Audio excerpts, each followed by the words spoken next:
I believe there'll be no charge on this too for a beer, thank you. Excuse me? Okay. We found this mouse in a bottle of Elsinore beer that we bought at your beer store, eh? And we heard, like, when that happens, that you get your beer free. It's in the Canadian Criminal Code, eh?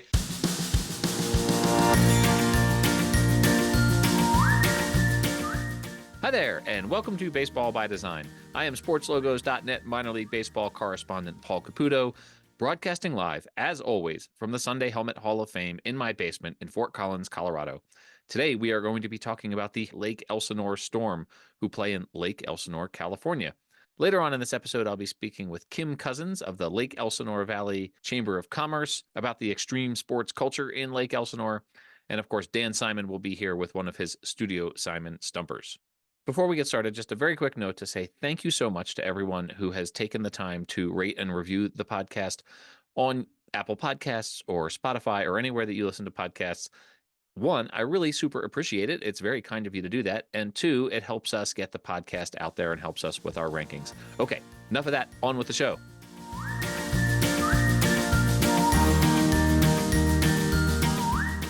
I am so pleased to be joined by Kaz Egan, who is the Director of Promotions and Fan Engagement with the Lake Elsinore Storm out in Southern California. Kaz, how are you doing?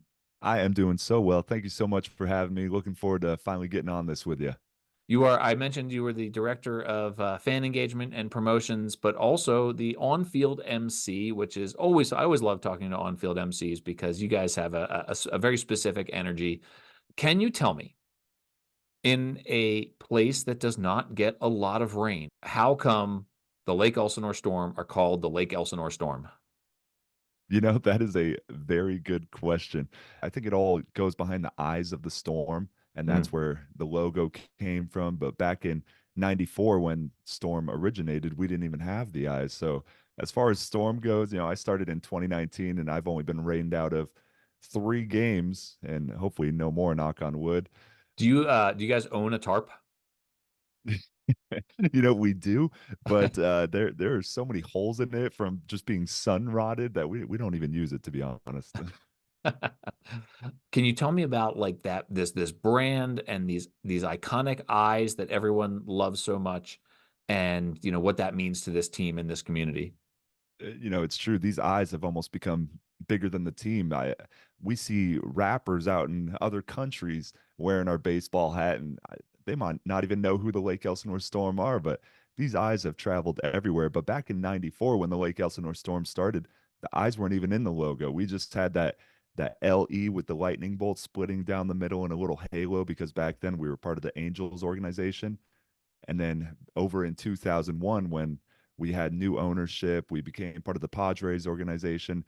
That's when we got this angry cloud look back in the 90s, and then in the early 2000s, that's when we started getting the real eyes. We just zeroed in on that. We had that sort of cryptic storm writing, how everybody was doing that in the early 2000s, and just recently, that's right, we were unveiling a new secondary logo, I would say. Of course, the eyes are always here to stay. That is our bread and butter right there.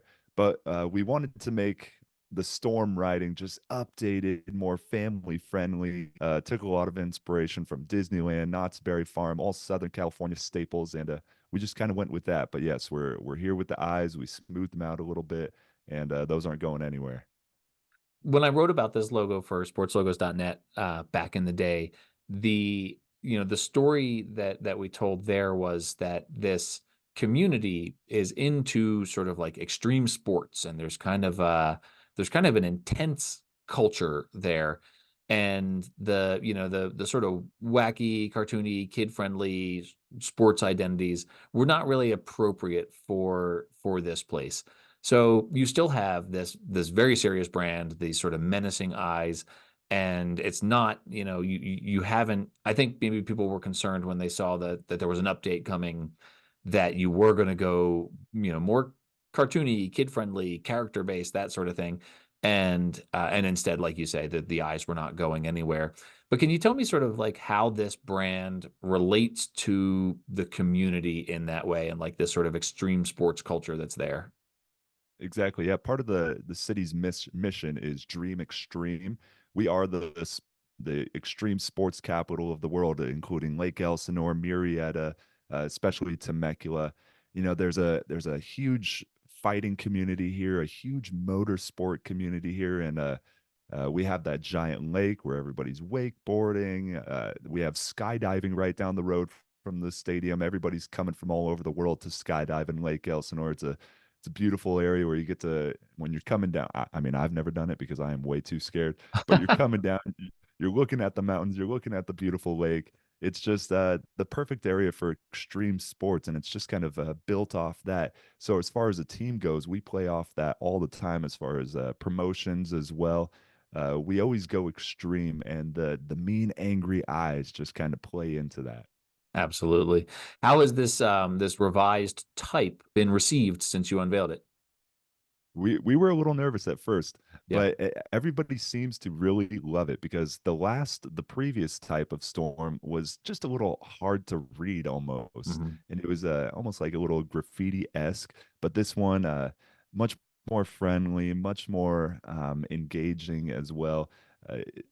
We haven't even really promoted that much that we have a whole lot of merch on sale with it yet, but it has just been flying off the shelves. We were going to start pushing it really hard in the beginning of 2024, but man, these fans are loving it. You know, you mentioned that the team had, that has this brand that has extended beyond the baseball team. I know that, there's a lot of little league teams out there that use it, but not only that, like it's become sort of its own sort of fashion thing. And when I covered this for sports logos back in the day, the team had like a fashion line that was separate from the baseball team. Does that still exist? We do not have that anymore. Okay. People are just I think they just find it online, but yeah, like I was saying earlier, it's just gone past baseball. It's really big into the music community, into I guess a lot of people are wearing it in the fashion world as well, but we see people all the time in sports that, I mean, aren't even related to baseball in any way. But yeah, like you were saying, little leagues in different states are using our eyes logo and still calling themselves Storm. So it's really cool. Absolutely. Yeah. Is there a mark that you find is the most popular? Is it like just the eyes, or do people like the full logo with the text? Which one do you see the most on fans there? By far, it's just the eyes. We have the smoothed out eyes that we had a lot of corners in the eyes a couple of years ago, but we smoothed out those edges, and that is by far what we see the most walking around the streets in different states. We were just in Georgia to visit the Savannah Bananas. Hmm. I'd say late last year. And by the way, they were a blast. But we just happened to see somebody in Savannah, Georgia, wearing a Storm hat, and so I, of course, went up to talk to them. They did not even know who the Lake Elsinore Storm were, but they Hmm. just loved the hat. So I'm curious, you're an on-field MC. You were seeing the Savannah Bananas. Matt Grafer, the young professor, is a friend of the podcast. I'd be curious to know, like, did you and Matt get together and just talk about like being on-field MCs and compare notes and share professional experiences? Oh man, Matt is the man. I was literally just looking at his Instagram probably an hour ago. He's in Nassau or on some sort of cruise or something. Very jealous of him. When I went to go see the Savannah Bananas, that was one of the times he wasn't there. I was so bummed. But Ah, we've been messaging each other for a couple of years now. He's just the coolest dude, and we trade stories all the time. He's a great guy. yeah, like I said, he's a friend of the podcast. I got to see the Bananas last year, so that was particularly fun. Do you guys participate in any of the, like the Copa or the Marvel program? Are there, or do you have any other alternate identities, we can look for in 2024? Yeah, we participate in both. For the Copa, we are the Cadejos, which is kind of like a mythical creature. It kind of went along with our theme as the storm, as a kind of a dark, edgy type character. And then as far as Marvel, we're part of that as well. We are Marvel Defenders of the Diamond, just the Lake Elsinore Storm, but we have an awesome logo. And we were just talking as a team. We have another. I won't say too much because I haven't cleared it with my boss or the GM, but probably in 2025 we have another alternate character logo identity coming out, and I'm looking forward to that. It fits with our theme as far as the lake goes, where we are, and it's going to be really cool. I think it'll be well received. All right, so The fact of being an inland lake in California is part of the identity. I know you can't say that much, but is that going to factor into what we're going to see with this alternate brand? Uh, yeah, I think you're on the right track there, and I'm really looking forward to it. It all plays into our edgy, extreme, the way we are as a brand. How important is it to you and this team, this relationship that you've had with the Padres since 2001, more than 2 decades now with the same parent club? Those relationships are always changing, those affiliations are always changing. How important is the Padres affiliation to this brand?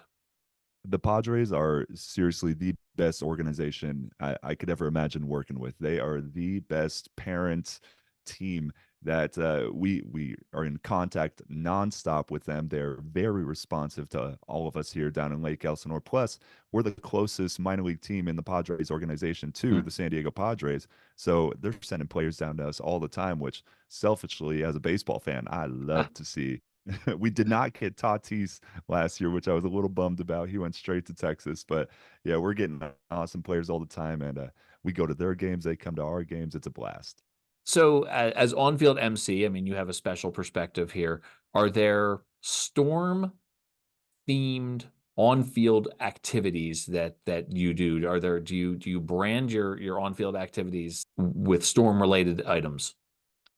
Luckily, maybe not storm related, but since we are in Southern California, it gets hot here Yeah. during the summer. So we have a lot of water themed games and water themed promotions. So we could play off that nonstop. The fans love it. Sometimes we just get our grounds crew to grab a hose in between innings and just spray the crowd over on our big Thunders mountain right over there. And it's just a blast. So we get to play with a lot of water. What's your favorite on-field activity? Oh man, this is a tough one. So we created a new game probably 2 years ago. My name is Kaz, and we just started going with it. You got Kaz, where it's on the spot in the moment. I'm asking random fans, random questions for their chance to win a random prize. We have somebody that just fills a bag full of the most random prizes that you could ever imagine. Sometimes it's a piece of gum, sometimes it's a jersey. You never know what you're going to get. And I never plan out what I'm going to ask these fans, but it's just on the spot trivia. It's kind of similar to Billy on the Street, if you've ever seen that. And it's a lot of fun because not a lot of planning goes into it, but it always turns out hilarious. That's awesome. I want to get back to this Marvel identity of yours. I'm looking at it online right now. It's kind of badass, right? Like Oh this yeah. character is pretty cool. What can you tell me about this character in terms of, like a name, or is it based on any of the existing Marvel characters? Like where does this guy in the red hood come from? We're still determining a name because this previous season was the first year that we used it, as well as most of the MILB teams using their Marvel logos. We're still trying to pick a name. We're thinking that we might let some of the fans pick a name. Maybe we'll Hmm. pull a little Savannah Bananas since they had their fans in the area choose their name. But yeah, we've had Mark Beskid, who's been with the Lake Elsinore Storm since 2001. He's still with the team. He designed the storm type both times, I believe, and he's the one that really picked out the eyes. So he's just been a great guy. He also designed our Marvel Defender of the Diamonds logo, Hmm. and yeah, he's an awesome dude. Well, Kaz, this is such a cool brand, and I've really enjoyed getting to talk to you about it. This was the Lake Elsinore Storm back in 2014. The Lake Elsinore Storm were the first stop on like the Baseball Palooza prequel. It was just my buddy Jeremy and me. It was only the two of us. Now we've got like 10 people who do it every year. But back in 2014, Jeremy and I were there, and this was the first ever stop on a Baseball Palooza trip. So it holds a special place in my heart. I still have my Lake Elsinore Storm T-shirt that I bought at that trip. So this is, it's special to me, and I know it's special to minor league baseball because it's a classic identity. So I really do appreciate you taking a minute to come on and chat with me about it. Oh yeah, man. Thank you so much for having me. Now I have to put you on the spot. I have to Yeah. ask you a tough question since you visited all these minor league ballparks. Mm. I don't want you to make any enemies here, but do you have a top three as far as stadiums go? This question is always so hard because there's different reasons to like different ballparks. And I know I'm going to answer this question, and then as soon as I do, I'm going to be like, I forgot about such and such. Love the Durham Bulls. Oh yeah, classic. Just a classic baseball experience. Obviously, their new ballpark is really great. The Portland Sea Dogs, another just like classic minor league baseball experience. And I would have to say, oh God, there's so many good ones. I'm gonna go outside of affiliated minor league baseball and say the Missoula Paddleheads had an amazing Oh, ballpark experience. So I know that I'm like these are just three that like popped into my head. I yep. don't every time someone asks me my favorite baseball logo or my favorite ballpark, like the answer changes from moment to moment. But those are three like just sort of really awesome baseball experiences that I can recall.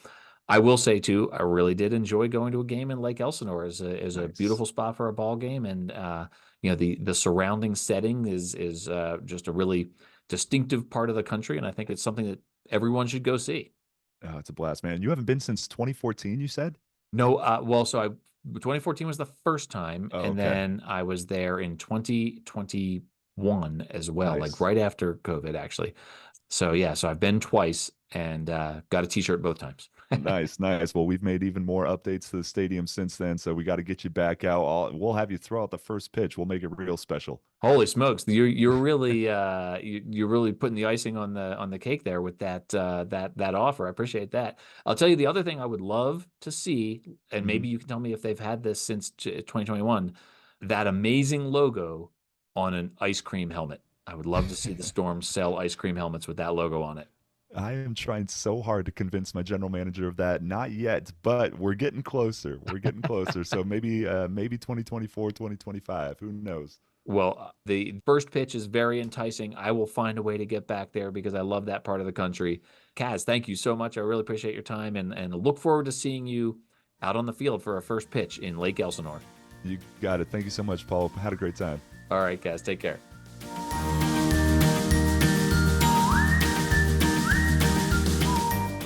All right, everyone, welcome back. I'm so pleased to be joined by Kim Cousins, who is the president and CEO of the Lake Elsinore Valley Chamber of Commerce. Kim, hello, how you doing? I'm doing fantastic. How about you? I am doing really well. Really happy to be talking to you about Lake Elsinore. It's a beautiful part of the country, the inland Southern California, beautiful part of the country. And, you get to work with the Chamber of Commerce for 20 years. We were just discussing in the pre-interview, you've been there for 20 years. I'm curious to know, in Lake Elsinore, it's not exactly known for storms. Why is it, do you think, that you have a team there called the Storm? I think it was a great ploy by them because one of the things, because of our dream extreme characteristic, that when we do get storms, they can be more on the severe side. Again, we got to couch that with Southern California severe, not Midwest or East Coast severe. And the fact that we do have prevailing winds that come up over the Ortega Mountains from the coast, and those produce a lot of thermals, and that's why we have skydiving, and we have paragliding, parasailing that goes on in this valley because of those thermals. You mentioned the slogan "Dream Extreme." What is Dream Extreme? Well, Dream Extreme is, oddly enough, I was the chairperson for the organization that put the new logo and also that tagline in front of City Council for adoption about 18 years ago. And it really was a play on words, not only because of our extreme sports, but it was also just to dream extreme. What could you do in this valley? And because we are actively involved, there's pretty much something to do for everybody. That is the reason I wanted to have you on, is just to talk about that. The team will tell you that the nickname is found in the fact that they have this extreme sports culture there. Without just taking that for granted, can you talk about that? What is the extreme sports culture that exists in Lake Elsinore? I think I got to start with Skydive Elsinore. So obviously, for people that don't understand jumping out of a perfectly good airplane, last year they had about 88,000 jumps. So I'd like to put that in perspective. When the storm started here, we had about 20,000 residents. We now have 72,000 residents and growing, and we'll get well over 100,000. But at 88,000 jumps, we have at any point in time more people coming in externally and internationally to go to Skydive Elsinore and jump out of these perfectly good airplanes. So they are one of the oldest operating skydiving businesses in North America. You know, our credentials certainly start with that. But then layer on the fact that we were, you know, sort of this Hollywood themed amusement park during the 40s and 50s. And we had, you know, airplanes landing, you know, biplanes landing on the lake and races and car races. Steve McQueen, obviously known for on any given Sunday, had a motorcycle race that we were famous for, the Lake Elsinore Grand Prix. He was also a frequenter of our dive bar called the Wreck Across the Way. And he entered the race as Harvey Mushman.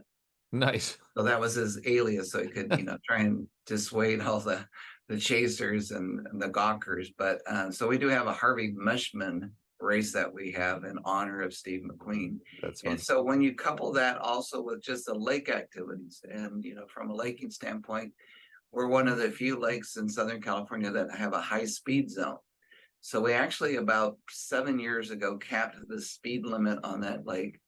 And again, I will reiterate, it's a Monday through Thursday that you can go as fast as you want, up to 130 miles an hour. You can't do that on holidays and weekends because we don't want you running over anybody. Yeah. But we do have a lot of powerful boats that are even tested through the boat manufacturers out on that lake. So you can go zipping around the center of that lake at up to 130 miles an hour. I guess scientists figured out if you don't shut it down, you will not make the curve and you will land it somewhere on shoreline. And that's why we created a cap. But you have that coupled with, you know, the fishing activities. And then we, of course, because we're Dream Extreme, we decided to add bow fishing. So you can legally go out and bow fish in the lake. With a bow and arrow. Yeah, well, you know, now the ones are like $1,000. You know, they're pretty high tech, but that you can go over to Bass Pro Shops and pick up. But you know, and then we have mountain biking, obviously, and then paragliding, parasailing to go along with it, and it just made sense from our perspective that we're a very active community and Dream Extreme. What about the? I know that one of them also is the motocross. That there's a big motocross course there. How does the motocross factor into the Dream Extreme? It is certainly one of our credentials, and we've got, you know, as development pushes some of these properties, we're getting a little nervous, but it seems like a couple developers that are on our southern end are considering relocating the motocross track as opposed to completely getting rid of it. So that's good news for us because we don't want to lose that credential. But we've had, you know, Jeremy McGrath has practiced here, right? So some of the things that you see on Red Bull and some of the huge jumps, some of those practice runs were done here. So we've had a lot of youth come up through the ranks that are well known within the industry that have then created industries around to support motorsports in some of our commercial industrial buildings. So they're doing prototyping in some of these buildings to support the industry. So it's part of the credentials that we hope to continue into the future. So we were talking before we started the interview, and I'm compelled to bring it up here, that you can't even do flowers in a non-extreme way, that you had an event, it's pictured in your Zoom background here. Yes. Poppygeddon, you called it. Yes, what is Poppygeddon? Poppygeddon was a freak of nature with people refer to as a super bloom. So if you get it just the right weather conditions and a sufficiently wet weather, which we're on a cycle, you know, in Southern California with a drought of about 10 years, then all of those components come together, and effectively from the valley to the very peaks, we had what was referred to as a super bloom of poppies. So typically in our area, it's orange. And so, I mean, as far as your eyes could see, you could see poppies to the point where astronauts were actually able to pick up the super bloom from the space station. That's how big it was. Wow. And so we had thousands of people even coming internationally trying to get a glimpse of the bloom in an area that was really never more than 10 or 15 people were supposed to be out on the trails. And suddenly we had thousands of people. We had to create shuttle buses from our outlet center, close off the exit off the freeway, shuttle them over so that they could go up tracing through the fields and take their pictures. So it was pretty amazing. You commented that you took a picture of the super bloom and that it went viral. Correct. And I was interested to note that your previous viral post was actually related to a storm. I've been joking that, Yes. the Lake Elsinore Storm are called the Storm, and you don't get a lot of storms there, but you had another viral post related to a storm. What was that? And back in 2017, we had snowgeddon.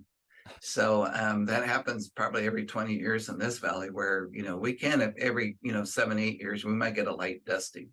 But this was one of those nor'easters that came in and literally from the hilltops to the valley floor, we were completely white. And so I took a picture looking out from an area called Country Club Heights. So it looks towards the west at the Ortega and the lake. And that whole thing top to bottom was completely white. And that picture went viral because, Southern California is not Minnesota. So why would we be in that condition? And it was absolutely stunning. The picture was absolutely stunning. I can only imagine. The baseball team obviously is called the Lake Elsinore Storm, and they have this sort of edgy branding, and they just updated it not too long ago. How does the baseball team and its branding, its existence in Lake Elsinore fit in with the work that you all do promoting Lake Elsinore as a town?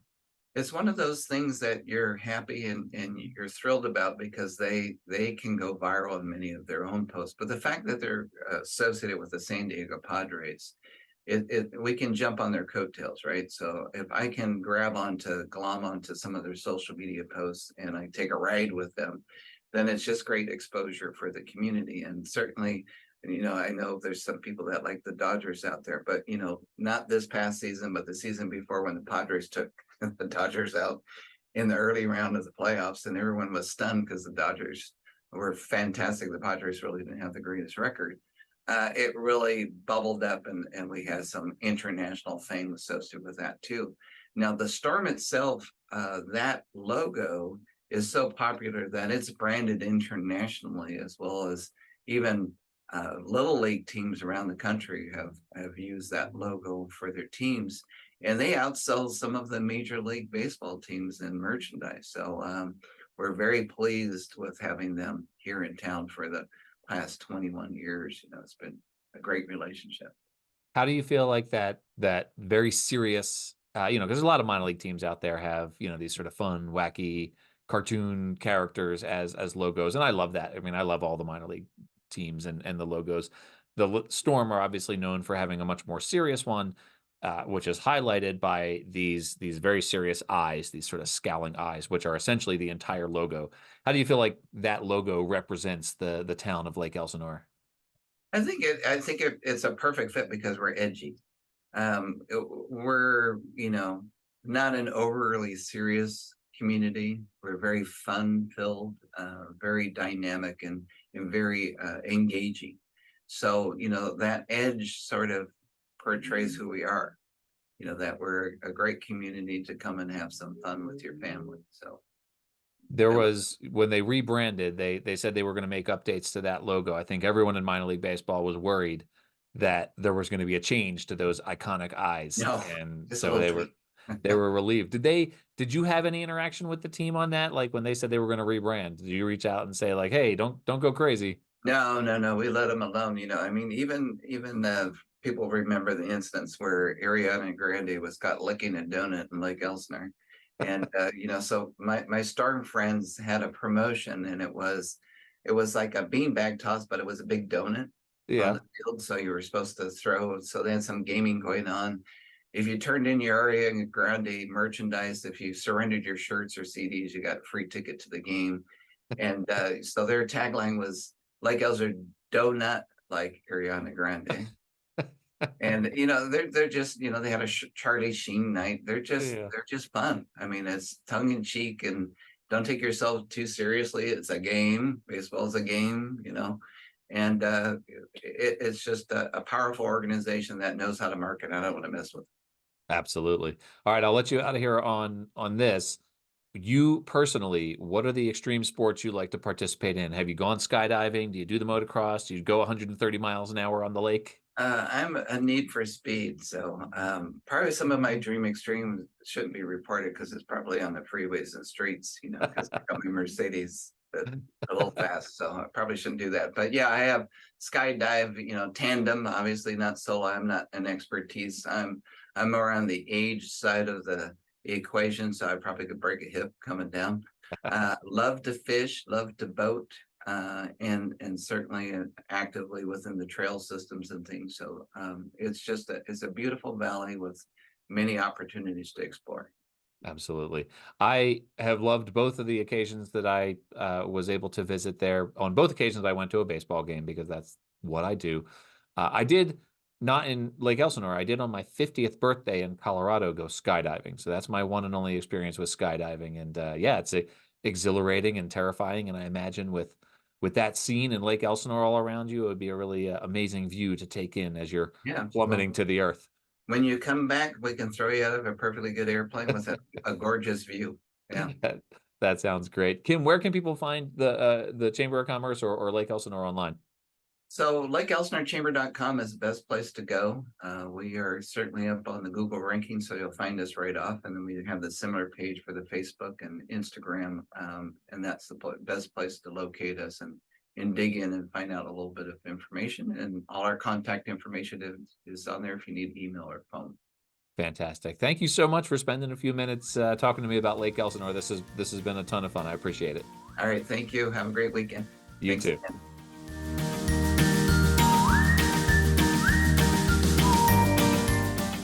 All right, everyone, welcome back. It is time once again for Studio Simon Stumpers with my friend Dan Simon, designer extraordinaire of Studio Simon in Louisville, Kentucky. Dan, welcome back. How you doing? I am fantastic, Paul. Thank you. How are things in your neck of the mountains? Well, I'll tell you, we might be looking at a snowstorm coming up, and that's notable because I live in a part of the country that actually does have storms. I will say that Lake Elsinore, California, does not get a lot of precipitation. It's not a place known for storms. And so it's funny to me that they're called storm. And it's something we've been talking about in this episode, of course. But yeah, it's potentially stormy here, windy right now, but also, we may see some snow in the not too distant future, a snowstorm, as it were.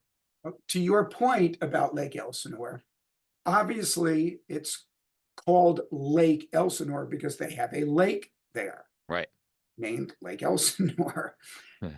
But California is, or at least areas of California, are certainly known for going prolonged periods of time without any rain. And drought-stricken is a term that has been used recently for California, although they then got a ton of rain and a lot of things that dried up are back. But Lake Elsinore, but when would this have been? The early 1900s. It was a place where Hollywood elite would go to enjoy the lake there and escape, the busyness of Hollywood. However, I believe sometime in the 1930s, it completely dried up. It went from being a beautiful lake to, a dry lake bed.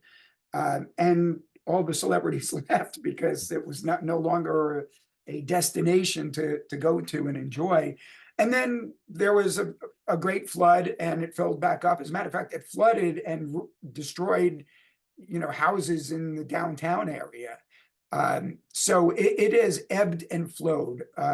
However, more recently, they have instituted measures to help regulate those ebbs and flows, to keep it filled in drier times and to keep it from overflowing in wetter times. So there's a little information about Lake Elsinore that you didn't know probably, and now you do, and we're all the better for it. I sure did not know that. I actually went for a run by that lake in 2014, so almost 10 years ago.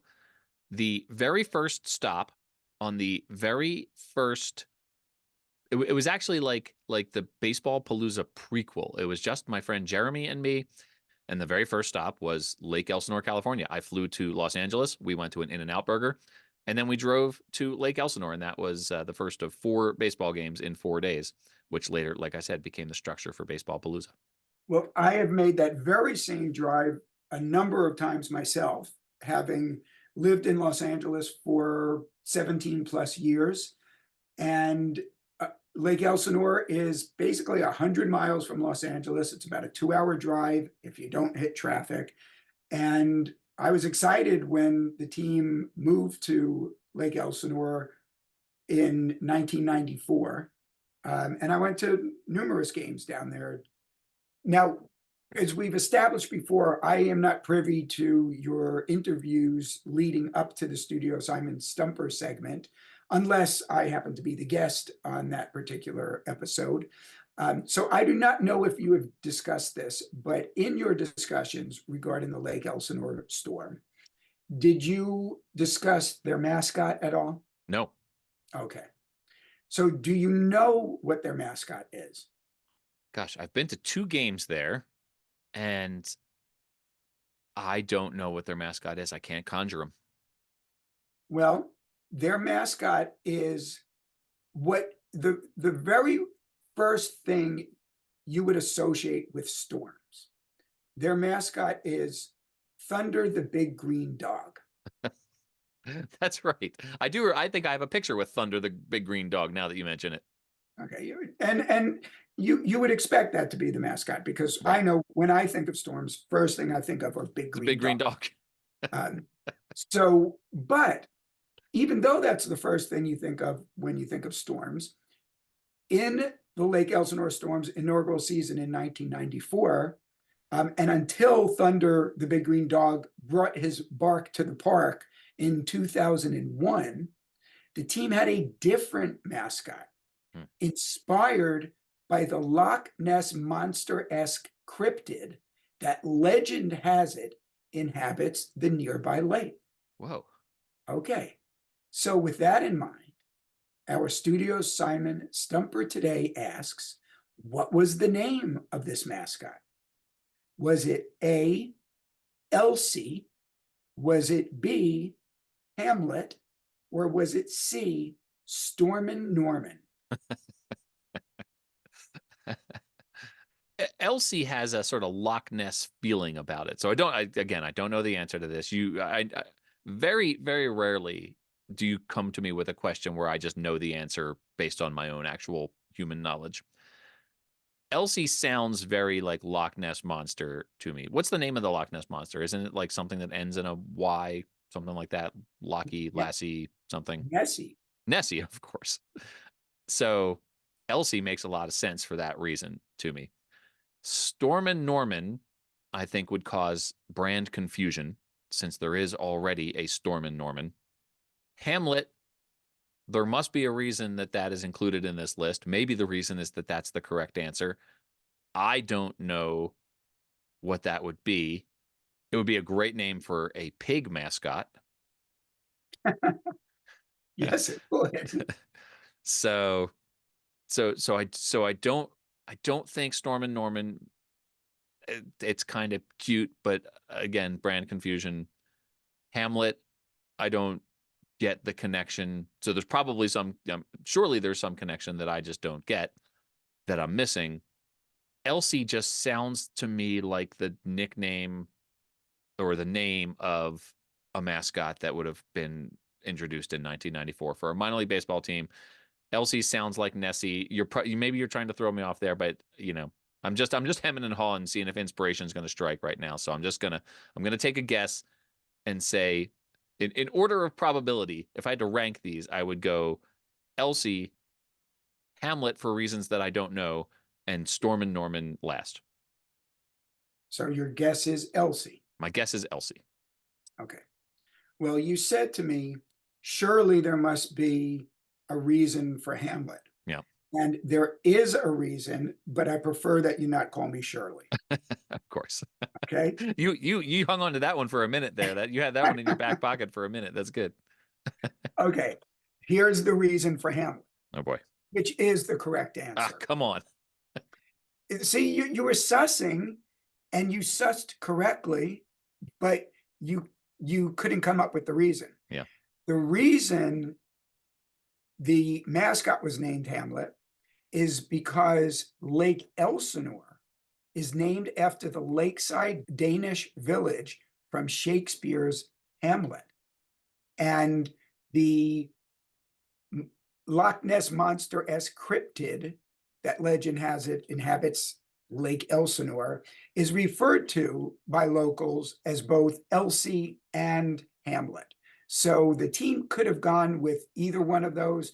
They chose Hamlet. And I've got a photo of my wife with Hamlet. What I need to do is dig it out, scan it, and send it to you so that you can post it on social media. I would like to see that.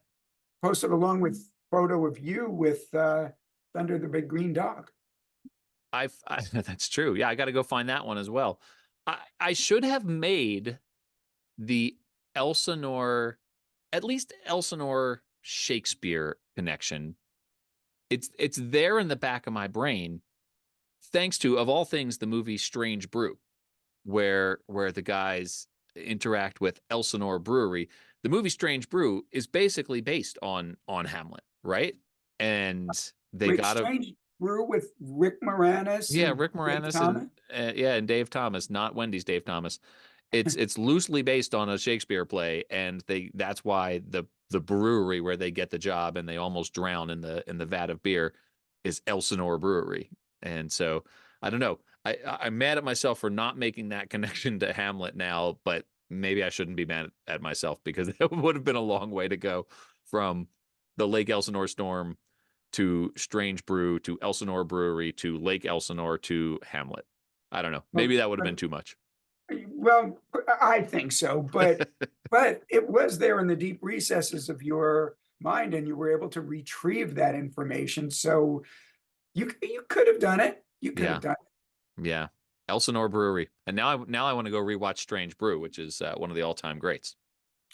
Hey, one other little fact about, I'm ready. maybe you call this a big fact about Lake Elsinore. Ooh. At 3,000 acres, it's the largest natural freshwater lake in Southern California. So it's a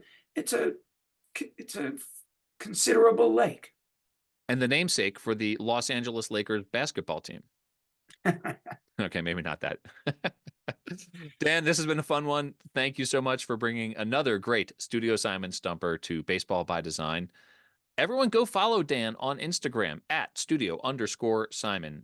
You'll see lots of Dan's great work, though maybe not always right away, because you're a busy guy and you don't have time to be posting to social media all the time. Yeah, but I am going to be posting something. I haven't posted in a while just because of what you just said, but something just recently happened and I'm going to be posting about it. All right. Is it the new Studio Simon Stumper logo that you're creating for this segment? For this audio medium? It is actually, I'll tell you what it is. You might guess what it is when I say this. It is a minor league team identity I did, and that team was just this week was purchased by two very notable individuals.